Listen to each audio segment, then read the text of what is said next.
Ladies and gentlemen, this is the Hank Cisco Show. Let's go.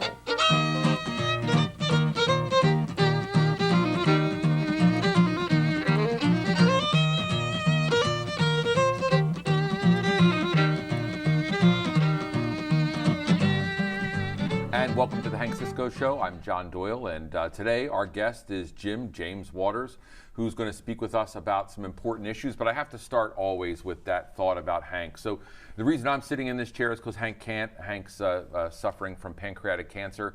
As always, we're thinking about him as we do the program. We're going to continue to do this show, not just to honor his memory and the hard work he's done in the community, but also because that mission that he created of informing the community about important issues is important to us at NASD TV. So we're going to continue the show, and I get the privilege of sitting in the Hank Cisco chair. I don't have the Hank Cisco cushion underneath me today, and I have no proverbs. I'm not that interesting. But I do have Mr. Waters here, and we're going to talk about some important issues. And before we get to those issues, I got to ask some questions. Let me see if we can find out a little bit about Jim. So Jim, can you tell me just a little bit about the who you are?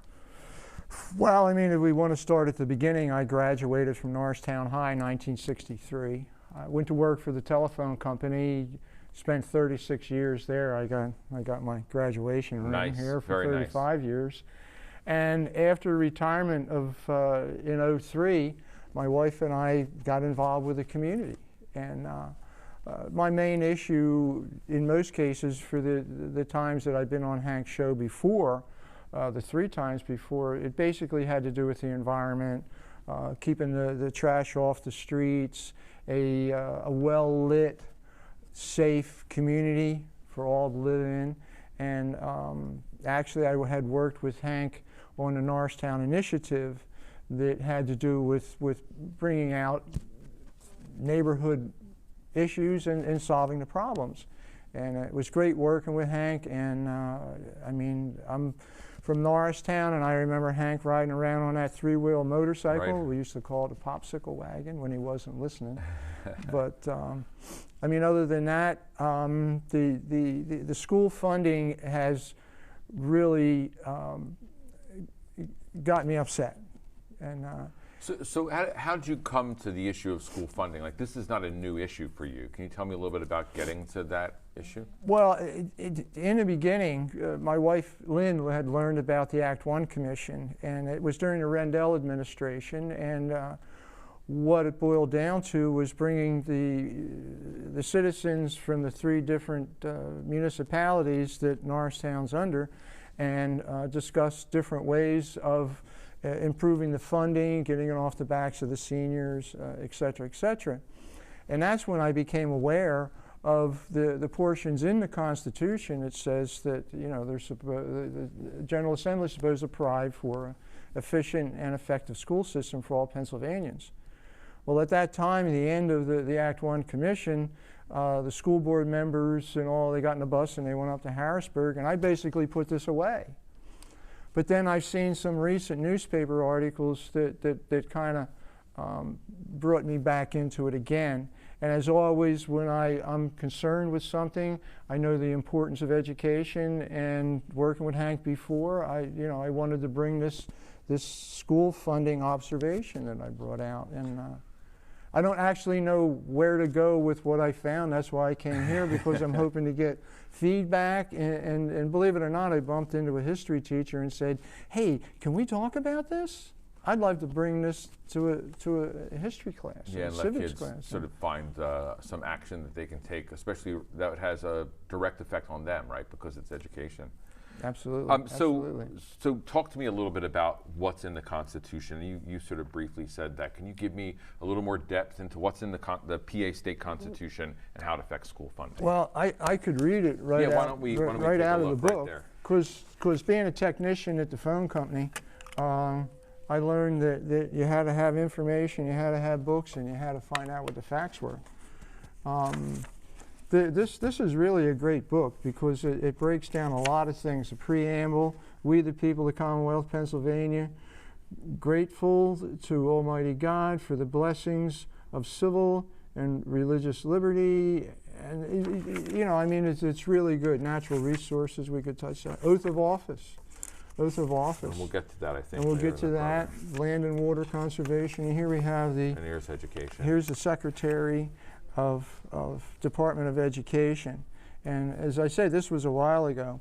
And basically what it states in here, and all these notes were from the Act 1 Commission. It was interesting. I had going back circles and arrows and whatnot. The state constitution declares the General Assembly shall provide for the maintenance, support of a thorough and efficient school public system to serve the needs of the Commonwealth.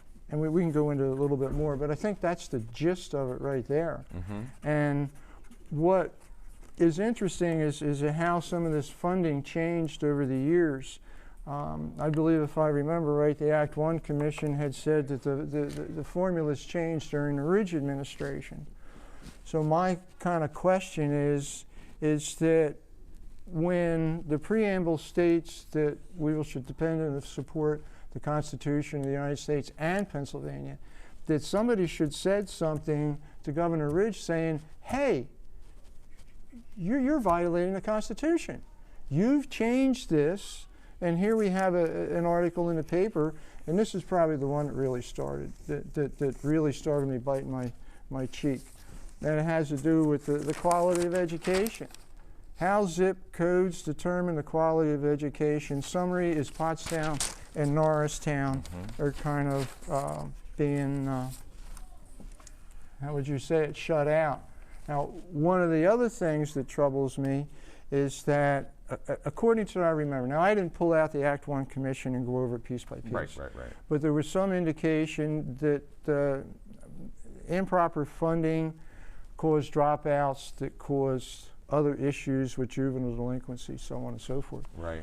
So, that's kind of where I'm at. And so your home school, essentially, right, Norristown, and then, of course, Pottstown, too, who experiences many of the echoing issues that we do.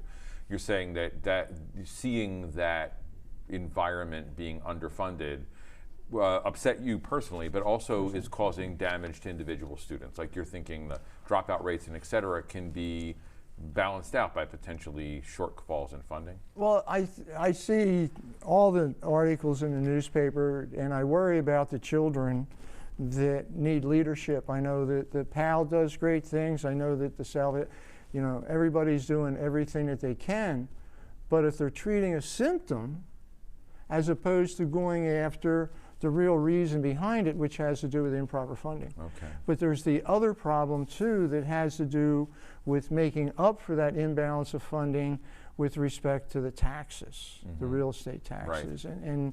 And we really haven't been able to resolve that, and it's hurtful to my generation, which are the seniors. Right, so seniors on a fixed income experiencing a struggle against what are ever increasing tax burden that's a result of inequitable funding as opposed to some cruelty that the districts are trying to do, right? Well, yeah, and what's really interesting is I spent a lot of time at West Norton Township being an activist. I've actually a concerned citizen. There, so that's You've great. caught some of the act, I right? do, yeah. Which is beautiful. But, I hear people come in and vent their issue with taxes to the township when I know that that's not true. So bringing out the imbalance and redirecting the hostilities that the overtaxed masses have towards the real problem, which is the state. Right. And I really want to make sure that I'm on the right track, which is another reason I come here, because then it gets it out to our neighborhood, and I can find out whether I'm, Right, yeah, well, certainly you process through some detailed information from the Constitution. That seems like a pretty interesting place to start. You're back to this issue after what amounted to a 10-year gap, right? What's the thing that drew you back in? What's the article? What is it that caught your eye that made you take action? Well, to be absolutely truthful with you, I had a little mishap with a chainsaw and ended up in the hospital for 4 days. Oh my. Sitting in a bed, not being on the front lines during election time, Halloween, my mother's birthday, so on and so forth, and watching the news, right, the impeachment. And it just like constantly it was the Constitution, the Constitution, the Constitution. And then all of a sudden it dawned on me when I saw the one about the zip code. And Right. I says, that's where I got to do something about it. And you know, as always, I mean, I go back to my education in high school, is that I got a college education. I had public speaking thanks to Mr. Aldifer. You know, I mean, I can go on and on about Chris Pappas, and Right. actually running him later on in the late 90s when the effect of the breakup of the Bell system was starting to, you know, turn up our Yeah. underbelly, but I can go Right. on and on about that one too. But for right now, that I think I want to focus on this, and I'm not sure where to go with this. That's why I come here. So talk to me about this, the county's response to this. So do you feel the county did not call the state on the violation of the Constitution back when Ridge was beginning the process of this inequity? I kind of feel that way, but I got a feeling that maybe somewhere along the line we were kind of had the wool pulled over our eyes. And I mean, granted, you know, the oath and obligation of office, which I understand because when I went to work for the phone company before they broke it up, you know, we had to swear to protecting the public and the Right. national security and all that type of stuff, to join in the National Guard and, you know, swearing to protect the country from without and from within. So, I mean, I have all these voices running around in my head, you know, inside a hospital room over at Einstein. Believe it or not, I didn't want it there. I wanted the golf course to stay there, but now I was quite pleased that it was there. Einstein's over So there. Yeah, that thank was you. a hard political thing in those days, but now we see there may be some value. Yeah, and sometimes when you're a naturalist and you grew up on a dirt road, Yeah. which was the west end of Norristown, when the city dump was off of Forest Avenue and that brickyard was in West Norton, you know, being put in a room gives you an opportunity to reevaluate where you've been and where you need to go and why you're here. And so, like, I'm looking at this idea of the county's engagement with this, and you know, Rendell was here at the high school twice.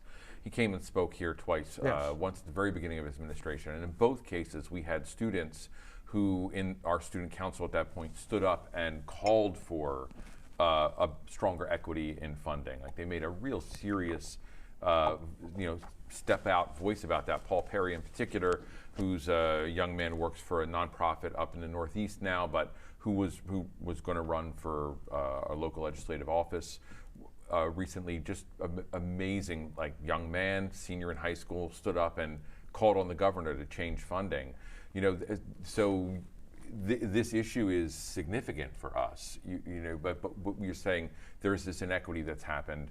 Can you talk to me a little bit about your plans to move forward with this? Like, what you're thinking of doing to, you know, students have stood up and said stuff, although students today less so, are less understanding about the issue itself. But you know, what are your plans? Well, there's many choices. Mm-hmm. There's many choices, and James Comey in his book stated that we're all responsible for flawed choices of the past. Right. I don't want to make a flawed choice on this. I want to run this like it was the old Bell system, step by step, point by point. And in order to do that, I have to confer with more people. I came to this point, if you will, in quizzing at least 24 hospital workers of the validity of this. Mm-hmm. And when I hear someone say, I never thought of that before, that's a very joyous feeling. Yeah, that's great. That is good. And, you know, I go back to what I was put upon in 1963 was to become a success and come back and share it with the school. Here I am. Mm-hmm. And I've gathered all this knowledge. In fact, I bumped into one of the teachers that I know that's actually a history teacher. Yeah. And I said, hey, can I come to your class and talk about this? Now, the gentleman that stood up and spoke to Rendell, and I know Rendell from the days of the parades with the unions, the Labor Day, and all that. So, you know, I know him. But if had the person at the time read right out of the Constitution, would we be farther ahead than we are now? But certainly, you'd certainly hope that the legality of the constitutional document would move them forward to take action. You know, what it was interesting when you read that was in that Constitution document, there was the phrase, I think it was efficient or effective. Efficient. Yeah, thorough and effective. Maintenance of efficient and effective school districts for all So Pennsylvanians. can you talk to me a little bit about your thoughts of what that means for education? Like just what Jim Waters thinks about what is a thorough and efficient or effective education. Well, if I was to turn around and actually nail that down personally for myself, is that I feel I'm living a dream. Okay. I'm back with my alumni, addressing issues that evolved while my involvement with the phone company and national security and keeping the lights on and all that type of stuff, is that I need to gather more information to find out where to go with this. If I was to turn around and say I had bona fide documentation of the amount of dropouts in the past 10 years, and then go to the county correctional facility and find out how many inmates there do not have a high school education, and draw from that equation that the county should have done something. Because if the county tax dollars are funding the juvenile courts, Right. the county prison, that's worth, I don't know, $38 million. We were involved in some of the recidivative stuff back in the days when we wanted the new warden to take the place of the one that was retiring, Algarin. Right. Right, Warden Algarin. I mean, I could turn around. My career with the phone company had to do with coming up and knocking on the customer's door who was angry. Right. Right. Which I loved because I knew how to make friends with them. But I would go back up to the prison and maybe start discussing it with the warden. I'm quite sure there's a lot of stuff going to shake out of this as it gets recorded. And so part of what you sort of your next steps is to look at doing some more research to sort of get some framing information. I need to see what happens from today. Right. And, you know, it may be something that just this will solve the problem, which that would be a dream, because then I'll go back to playing with the turtles and the frogs. And the shad that aren't spawning. But that's another adventure, if you will. For yeah, a day in we the may at future. least touch on that. You know, the thing we haven't yet touched on in this issue is this idea of the oath of office. And I'm not sure how the oath of office applies to this. Can you talk to me a little bit about that? Well, what I can do is we don't have to talk. We won't have any false news or anything. Oh, great. Or That's fake great. news or anything like that. Right, you'll read right out of the document. I'll be That's right great. out of the document. One of the things the students who are here in the room, and this is a Hank Cisco thing to do, the kids who are sitting here, one of the things they do is they go right to the web to search this stuff out, and then people can manipulate web documents. It's really great to like go to source material, primary source material, learn how to go to a library, find a book, and find the actual data so that they can make reasonable decisions. This is what I enjoy the most. Yeah. Is that it was put out there. I have stacks of this stuff that go back for decades. Yeah. But the idea is that this is bona fide information, and is as simple as just the quality of child's education. Oh, it just here's. So talk to me about the oath of office. Yeah, here's the oath of office. This is the key point. I do solemnly swear or affirm that I will support, obey, and defend the Constitution of the United States and the Constitution of the Commonwealth, and that I will discharge the duties of my office with fidelity. And so they're right there, they've made the responsible choice. Yeah. And the thing is that I just left Representative Webster's office because I've been working closely with him. I believe that it's very important for the citizens to engage with the elected officials of things that they know. Right. And that they've become obsessed with gathering the information. And my question was, is there a way of addressing a violation to the Pennsylvania Constitution? And apparently there isn't. Okay. So you know, that may be something to find out how, like the Public Utility Commission, you can file a formal complaint. Actually, I have a formal complaint right now with the Congresswoman about these scam phone calls. Right, okay. That's a topic for another day, because they cheat seniors, and since I are one, I want to look after my brothers and sisters and alumni. In the generational area. Yeah. So I think one of the things that I'm interested in here is that you've talked. I know one of your other interests is about clean air and clean water. Yeah. Can you talk to me a little bit about that? I know like you have other interests beside this particular violation. Why don't you talk a little bit about clean air and water, and maybe see if it connects at all to the conversation we're having? The interesting thing with respect to the Constitution and clean air and pure water has to do with there's only 2 states in this country that actually have portions in the Constitution protecting the environment for the citizens. Okay. And it's one out west and this one. And I was really stunned to hear that. But I mean, there is an actual portion in there, and actually saving historic structures is also in there.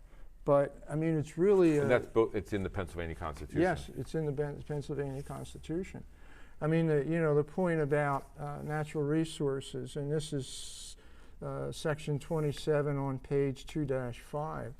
The people have a right to clean air and pure water, and to the preservation of the natural, scenic, historic, and aesthetic values of the environment. Pennsylvania's public, national resources, and common property of all people, including generations yet to come. We are trustees, right. So on and so forth.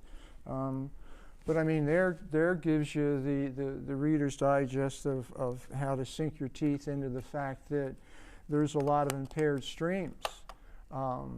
West Norton has 2, Indian Creek, which actually empties out into the river in front of my house. Right. So personally involved with the muddy water that washes down there. And we had a boil water advisory back in 2014 after the 3rd worst flood in the history of the Schuylkill River, and I could go on and on about that. In fact, I had kind of promised Five Saints distillery that I was going to go down there on Wednesday nights at open mic and grab that and start talking about the history and the great things that we missed because of where we are right now. Bad choices. Right, right. So essentially, the Constitution, and this is uncharacteristic nationally, which I think is particularly interesting, says that we have a right to clean air and pure water. And a respect for our natural environment, right? So, Valley Forge is a national park. Yes. But we have other parks that are state parks that are part of that process of retaining some historic and cultural value. And that idea of clean air and clean water relates to education, I think, pretty clearly. How would you make that connection?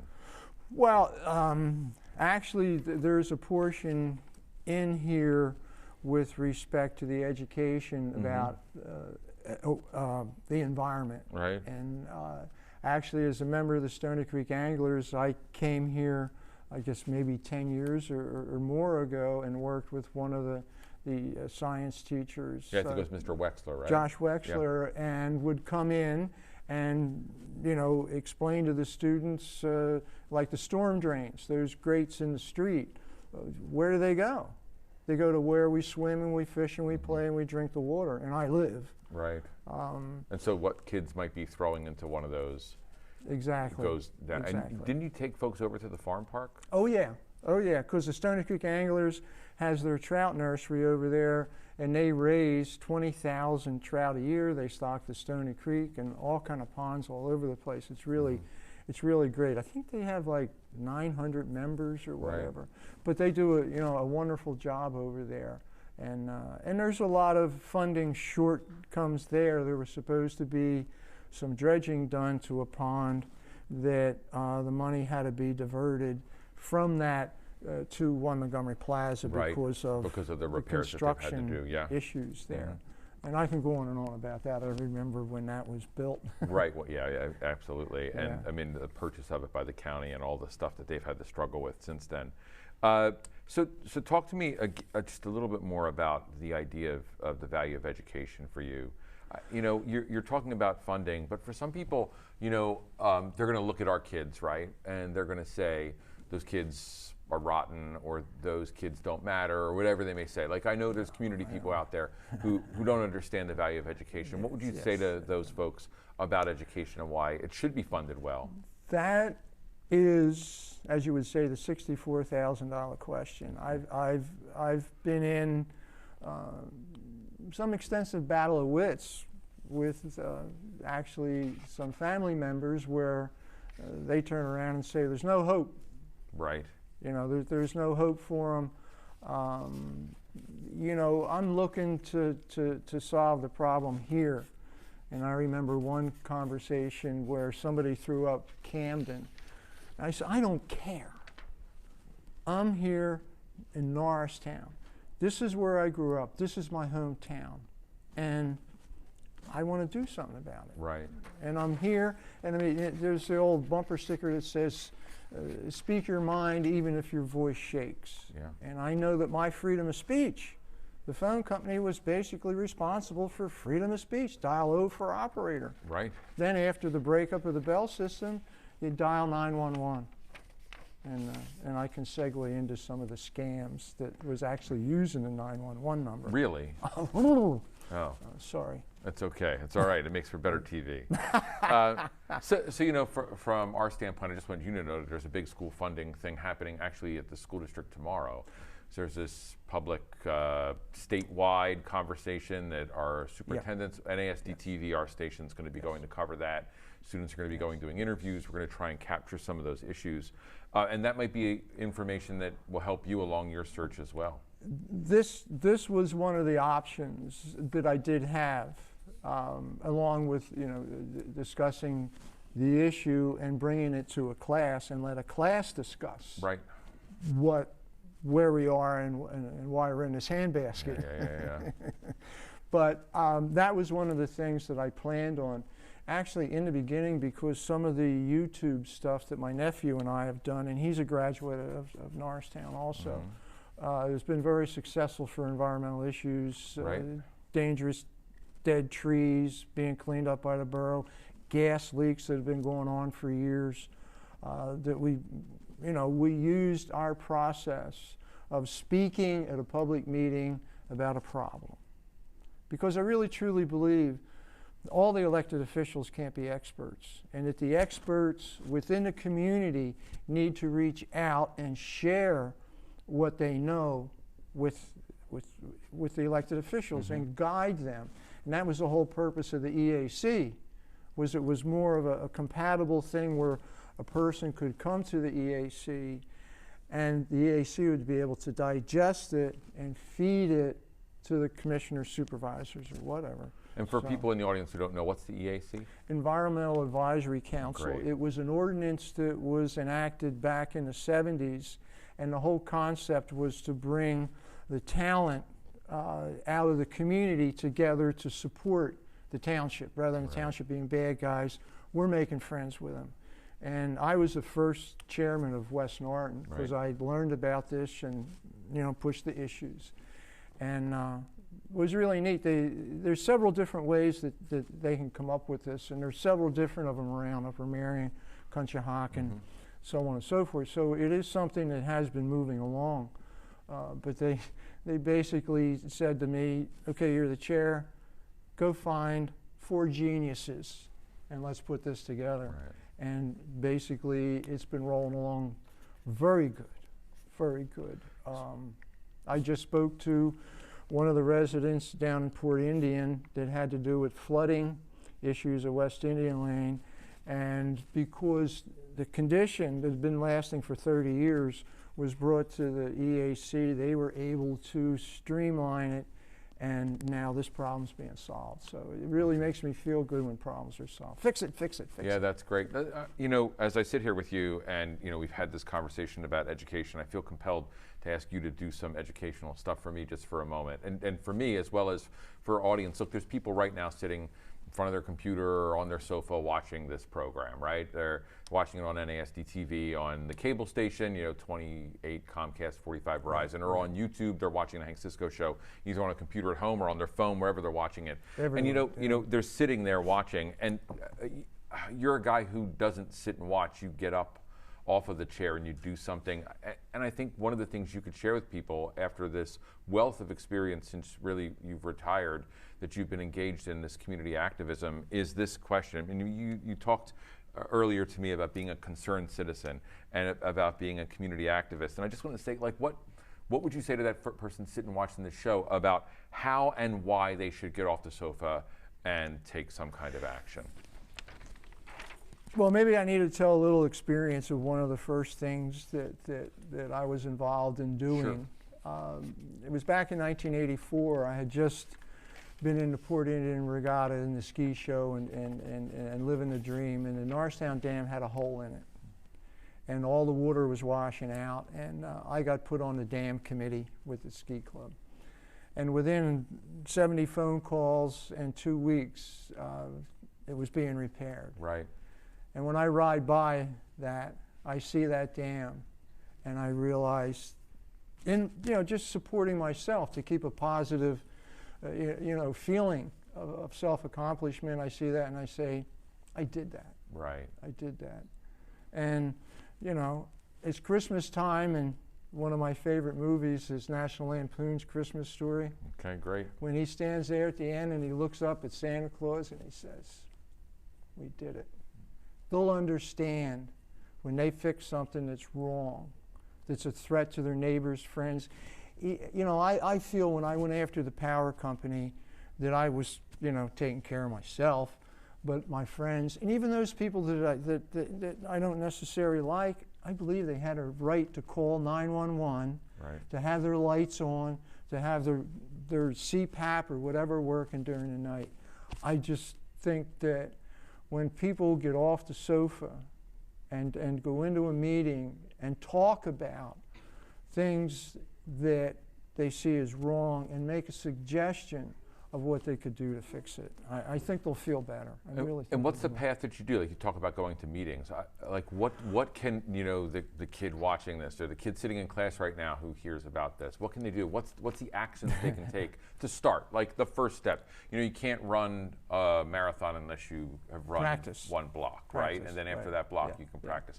Talk to me. Well, as part of every municipal meeting, there is a segment towards the end called public comment. Okay. Within that public comment, you have an opportunity as a citizen and a taxpayer and a resident to get up and speak your mind. Now, there are some rules and regulations.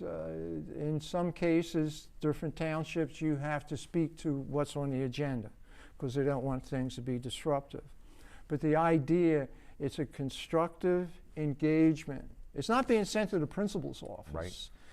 But as Toastmasters have said, there's a lot of fear of people getting up with public speaking. Yeah. That's why I have to thank Mr. Aldifer, I think it was Aldifer, for being my speech teacher. Yep. Because I did have speech. And because of what I had back then and my career at the phone company, that I believe that it's a really good feeling when you can get up there and you can explain something. You need to study it. You need to practice. I mean, it's almost like theater if you get right down to it. And we all did, the theater. I remember this is what we did here. I think it had to do with Al Capone and some stuff back then. But the idea that even if we just talk to our neighbors and try to come up with a solution, that we're doing the right thing and we're doing the best thing for America. And so you're looking for, you find a problem and you go and you can speak at a meeting, you can make phone calls, you can do research. And I think that's one of the things that people need to remember is that you're not just coming into this room with nothing. You've come here today with a stack of information that gives you the resources to help explain your position. And that's really valuable and great. I mean, I've seen you at meetings. What did they call you in the paper? They said something. What was the phrase they used about you? In 2010, they called me the cheerful gadfly. That's right, the cheerful gadfly. That's Showing up at public meetings with armfuls of paper reminding government of things they forgot with a signature chuckle. Yeah, and I think one of the keys is for people to remember that sometimes that cheerfulness works as much as anger. That rage can put people off and being the person that, although an irritant, right? Like gadfly's about being irritating. Like it's important to note that that's what that is. Yes. If you do it with cheer, you can get much farther. Well, I thought that was a giant pat on the back, right? Because Socrates indeed was considered a gadfly. In fact, I have a gadfly button, and I keep underneath because I don't want to irritate too many people. Good, that's great. But the idea that we learn in school to make this a better place, and I want to make Norristown a better place, and I think education and depriving children of the best education possible. In fact, when I hear the candidates talk about college for all, see, why don't we have high school for all? Why do we, and I know that the county is taxing us for the community college. Yeah, right. And then I look at, well, if they didn't follow their oath of office back during the Ridge administration, that was way out of line. Yeah. But in some cases, finding out what someone's job is, like within the phone company, that was a challenge to solve a problem. In other words, if there was some shortfall in a department, it could affect service. If it was a flaw with a machine where the dot was in the wrong place or the switch wasn't pushed, right, and you had to go through there piece by piece to find a switch that was missing, that's an analytical process that I think is a troubleshooting strategy that can use for everything, like being a detective. Yeah, that's great. Listen, we're out of time. I'm getting the wrap-up signal, so I'm going to wrap us up. So I want to thank you, Jim, for being here. It's a pleasure to see you again. My pleasure. And again, hopefully we'll be able to continue to move forward with this conversation. For those of you at home, we want to thank you so much for watching the Hank Cisco Show this week and here on YouTube. You can catch us on NASD TV on Comcast, Channel 28, and Verizon, Channel 45 in all of Montgomery County. And in addition, you can watch us on YouTube on the Hank Cisco Show. I'm John Doyle here with Jim Waters. We just talked about inequity in school funding. It's been a fascinating conversation, and I hope you will get up off the sofa and try and make a change in your community. So thanks again for watching.